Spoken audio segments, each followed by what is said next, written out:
Ah, Green Day. The legendary punk rock band known for raging against the machine, screaming about government, war, and all the things that make humans, well, humans. But today, we're not here to praise them. Oh no. Today we're here to ask the real question. Do they even understand their own lyrics? You see, once upon a time, Green Day penned the song Holiday, a punk anthem. One of the lines, oh, it was good, was pulverize the Eiffel Towers. It was clever, subtle, almost poetic. The Eiffel Towers symbolized France's critique of the Iraq War. France was out there saying, hey, maybe starting wars isn't the best way to spend a Saturday afternoon. And the response? Pulverize the Eiffel Towers. It was satire. It was a jab at the aggressive mentality of those who wanted to smash any opposition, especially from international voices. It was about resisting the mindless machine of destruction, the if you're not with us, you're against us vibe. But then, Green Day goes and changes the lyrics to pulverize the Donald Trump Towers. Now wait a second. What does Trump have to do with any of this?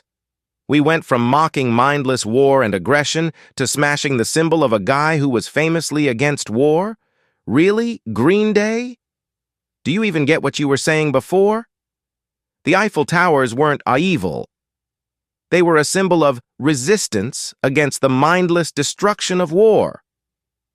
They represented voices of reason, standing up against a flawed, violent policy. So why suddenly are you attacking a figure who wasn't even part of the war machine? What happened to critiquing real power structures? Ah, but here's the thing.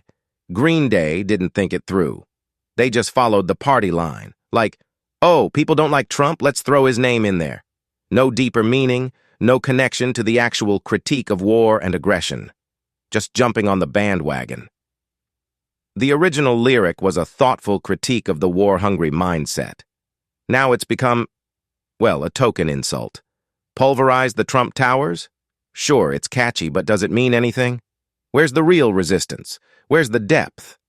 Instead of continuing their powerful message about resisting pointless wars, Green Day has reduced their anthem to empty, party-line symbolism. They've stopped challenging the machine and have become a part of it, going after easy targets instead of addressing the real issues. So, let's get this straight.